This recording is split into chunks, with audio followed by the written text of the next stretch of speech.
Hello students, I am Harshita Rathore और मैं आप सभी का स्वागत करती हूँ एचएन अध्ययन पे। आई होप सब अच्छे होंगे, सब लोग अपनी पढ़ाई लिखाई को कंटिन्यू कर रहे होंगे। ठीक है, आज की जो हमारी वीडियो होगी इसमें हम बात करने वाले हैं जो हमारा 18 जून को जो हमारा नेट का एग्ज़ाम हुआ था 18 जून को, उसमें कुछ ऐसे क्वेश्चंस हैं जो डायरेक्टली मेरे जो नोट्स हैं उनसे आए थे, तो उसका मैं विद प्रूफ आज आपको दिखाने वाली हूँ इस वीडियो के अंदर। ठीक है, लेकिन वीडियो को स्टार्ट करने से पहले अगर आपने अभी तक हमारे टेलीग्राम चैनल्स को ज्वाइन नहीं किया है तो इसको ज्वाइन कर लीजिए। हिंदी नारी जो है वो हमारा कॉमन टेलीग्राम चैनल है, आप इसको ज्वाइन कर सकते हो। जो भी हमारे बैचेस वगैरह नए चलते हैं उसकी जो भी इन्फॉर्मेशन होती है वो हम टेलीग्राम पे ही अपलोड करते हैं। ठीक है, या फिर बैचेस में कुछ भी नया ऑफर आ रहा है, कोई भी क्लासेस वगैरह की कोई भी इन्फॉर्मेशन होती है, लिंक होती है, वो सब हमारा जो कॉमन टेलीग्राम चैनल है हिंदी नारी, उस पर ही हम है ना पोस्ट करते हैं, अपलोड करते हैं। तो अगर आपने अभी तक हमारे टेलीग्राम चैनल को ज्वाइन नहीं किया है तो इसको ज्वाइन कर लीजिए। ठीक है, और अगर आप मेरे साथ में पर्सनली कनेक्ट होना चाहते हो तो Harshita Rathore UGC net faculty, ये मेरा पर्सनल टेलीग्राम चैनल है, आप इसको भी ज्वाइन कर सकते हो। यहाँ पे भी काफ़ी सारी इंपॉर्टेंट इन्फॉर्मेशन जो है वो मैं बच्चों के साथ में शेयर करती रहती हूँ। काफ़ी नए अपडेट्स आते हैं, जो भी आपके करंट अफेयर की न्यूज़ वगैरह होती है वो सब मैं यहीं पर ही शेयर करती हूँ स्टूडेंट्स के साथ में, या फिर कुछ भी आपके क्विजेस वगैरह मेरे को करवाने होते हैं वो मैं यहीं पर ही अपलोड करती हूँ। जो भी आपके प्रीवियस ईयर के पेपर्स वगैरह होते हैं, कोई भी नई ओपनिंग होती है, कोई भी नई वैकेंसी होती है, उसके बारे में कोई भी इन्फॉर्मेशन होती है, सारा कुछ मैं यहीं पे ही अपलोड करती हूँ। ठीक है, तो अगर आप इंटरेस्टेड हो तो आप टेलीग्राम पे सिंपल सर्च करोगे Harshita Rathore UGC net faculty, तो वहाँ पे आपको मेरा जो ग्रुप है वो दिख जाएगा, मेरी फोटो लगी हुई दिख जाएगी, तो आप समझ जाओगे कि ये मेरा ही ग्रुप है। ठीक है, तो अगर आप इंटरेस्टेड हो तो मेरे पर्सनल टेलीग्राम चैनल को भी ज्वाइन कर सकते हो। ठीक है, और हमारा जो एचएन अध्ययन जो हमारा एप्लीकेशन है, अगर आपने उसको डाउनलोड नहीं किया है तो उसको डाउनलोड कर लीजिए प्ले स्टोर से। काफ़ी सारे स्टूडेंट्स ने ऑलरेडी उसको डाउनलोड कर लिया है और काफ़ी सारे बैचेस जो हैं वो ऑलरेडी चल रहे हैं हमारे एप्लीकेशन पे। ठीक है, जो आपका दिसंबर का एग्जाम होने वाला है उसके लिए भी पेपर 1 और पेपर 2 हिंदी साहित्य दोनों के ही कोर्सेज जो है वो अवेलेबल है हमारे एप्लीकेशन पे। या फिर जो आपका रीनेट होने वाला है उसके लिए कोर्सेज जो हैं वो भी अवेलेबल है एप्लीकेशन पे।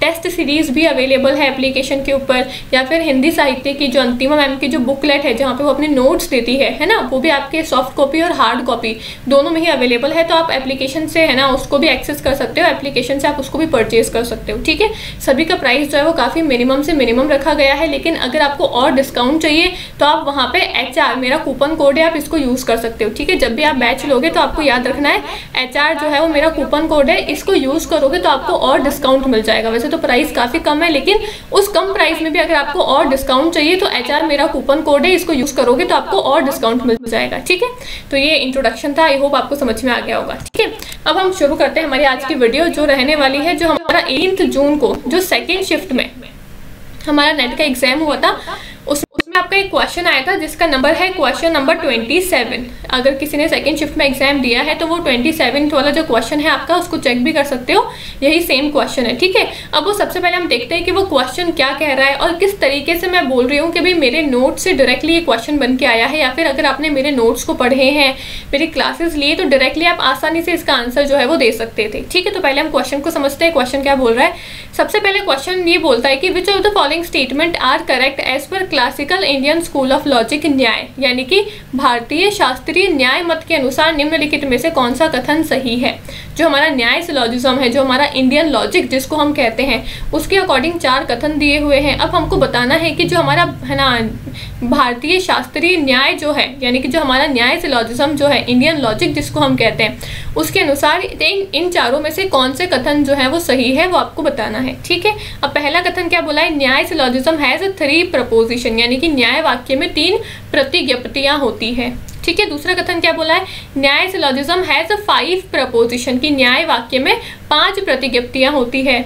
सी वाला ऑप्शन क्या पूछ रहा है, वो बता रहा है कि न्याय सिलोजिज्म हैज 3 टर्म्स, यानी कि जो आपके न्याय वाक्य होते हैं उसमें 3 पद होते हैं। और फोर्थ जो डी ऑप्शन है वो बोल रहा है न्याय सिलोजिज्म हैज 5 टर्म्स, यानी कि न्याय वाक्य में 5 पद होते हैं। अब आपको बताना है कि न्याय से जुड़ा हुआ जो आपका इंडियन लॉजिक है उससे जुड़ा हुआ कौन सा कथन सही है। एक तो आपसे पूछा है कि कितनी प्रतिज्ञप्तियां होती है, 3 होती है या फिर 5 होती है, और बचे हुए जो 2 ऑप्शन है वो बता रहे हैं कि कितने पद होते हैं। एक में बताया हुआ है कि 3 होते हैं, एक में बताया हुआ है 5 होते हैं। अब अगर आपने मेरे नोट्स लिए हुए हैं, अगर आपने मेरी क्लासेस को देखा हुआ है तो आप डायरेक्टली वहां से इसका आंसर जो है वो आसान तरीके से दे सकते हो। ठीक है, कैसे मैं आपको दिखाती हूँ। ये मैंने डायरेक्टली मेरे नोट्स से स्क्रीनशॉट यहाँ पे लगाया हुआ है। ठीक है, अगर किसी बच्चे ने ऑलरेडी मेरे नोट्स को लिया हुआ है या फिर अगर किसी ने मेरी क्लासेस के अंदर एनरोलमेंट लिया हुआ है पेपर 1 की, तो वहाँ पे आप अगर जो आपका लॉजिकल रीजनिंग है उसमें अगर आप इंडियन लॉजिक में अनुमान वाले नोट्स को ओपन करोगे तो वहाँ पे आपको सेम ये फोटो जो है वहाँ पे दिख जाएगी, है ना, सेम ये नोट्स में आपके लिखा हुआ है। तो मैंने डायरेक्टली वहीं से ही स्क्रीनशॉट ही लगाया है, ठीक है, इसलिए आपको दिखाने के लिए विद प्रूफ, ठीक है। अब यहाँ पे क्या पूछता है, मैंने आपको याद भी करवाया था इसको, एक एक्रोनिम मैंने आपको बताया था जिसका नाम है फून, है ना, PHUUN, याद आ रहा है। ये फोन के नाम से मैंने आपको एक ट्रिक याद करवाई थी जिसमें मैंने आपको बताया था कि अनुमान लगाते टाइम पे हम 5 स्टेप्स का फॉलो करते हैं। वो 5 स्टेप्स कौन से होते हैं? सबसे पहले होता है प्रतिजना, फिर आता है हेतु, फिर आता है उदाहरण, फिर होता है उपन्य और फिर आता है आपका निगमन।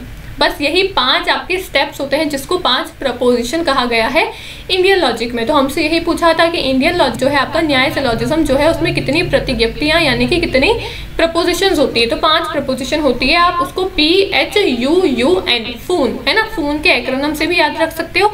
इसका फुल फॉर्म क्या है? इसका फुल फॉर्म है आपका प्रतिज्ञा, हेतु, उदाहरण, उपन्य और निगमन। इसको हिंदी में भी यही बोलते हैं, प्रतिज्ञा बोलते हैं, हेतु यानी कि कारण आपका, उदाहरण, उपन्य और निगमन, ठीक है। अब इसको थोड़ा सा समझ लेते हैं कि होता क्या है। प्रतिज्ञा यानी कि प्रपोजिशन, एक सिंगल जो कथन होता है आपका, सिंगल जो हम उसको प्रीमाइस भी बोल सकते हैं, सिंगल स्टेटमेंट भी बोल सकते हैं, सिंगल कथन भी बोल सकते हैं, कुछ भी बोल सकते हो, प्रपोजिशन भी बोल सकते हो, ठीक है। एक जो सिंगल कथन होता है उसको हम बोलते हैं प्रतिज्ञा, है ना, उसको हम बोलते हैं प्रतिज्ञा या फिर प्रस्तावना या फिर प्रपोजिशन, ठीक है। दूसरा हमारा जो स्टेप आता है वो है हेतु। हेतु का मतलब होता है यहाँ पे रीजन, रीजन यानी कि कारण, किसी भी चीज के करने के पीछे का कारण क्या है, तो वो कारण होता है ना, उस कारण को हम इंडियन लॉजिक में हेतु कहते हैं, ठीक है। एक है उदाहरण, उदाहरण मतलब एग्जाम्पल। अगर आपको कुछ चीज नहीं समझ में आ रही तो मैं आपको एग्जाम्पल के थ्रू समझा दूंगी, तो वो एग्जाम्पल क्या है, वो उदाहरण है जो हम इंडियन लॉजिक में बोलते हैं। एक है आपका उपन्य। उपन्य क्या होता है? ये आपका एप्लीकेशन होता है। एप्लीकेशन यानी कि किसी चीज को अपनी रियल लाइफ में अप्लाई करके देखना, उसको हम उपन्य कहते हैं इंडियन लॉजिक में। जैसे कि अगर टीचर ने किसी छोटे बच्चे को सिखाया है कि 2 + 2 4 होता है, अब अगर वो दुकान पे गया कुछ लेने के लिए तो वहां पे वो ऐसे काउंट करेगा, हाँ भाई ये 2 हो गए, 2 हो गए, यानी कि 2 + 2 यानी कि 4, यानी कि 4 चीजें मैंने ले ली है। अब उसने क्या किया, जो टीचर ने उसको सिखाया उसने उसको अपनी रियल लाइफ में अप्लाई करके देखा, तो वो होता है आपका एप्लीकेशन, यानी कि इसको हम इंडियन लॉजिक में उपन्य कहते हैं। और एक आपका लास्ट वाला स्टेप आता है जिसको हम कहते हैं निगमन। निगमन यानी कि कंक्लूजन यानी कि निष्कर्ष। कोई भी बात है तो उसका कोई निष्कर्ष तो निकलेगा ही निकलेगा, कोई कंक्लूजन तो निकलेगा ही, तो उस कंक्लूजन को ही हम इंडियन लॉजिक में निगमन के नाम से जानते हैं, जिसको हिंदी में आप उसको निष्कर्ष कह सकते हो, इंग्लिश में कंक्लूजन कह सकते हो। तो ये 5 जो आपकी प्रपोजिशन होती है PHUUN यानी कि प्रतिजना, हेतु, उदाहरण, उपन्य और निगमन।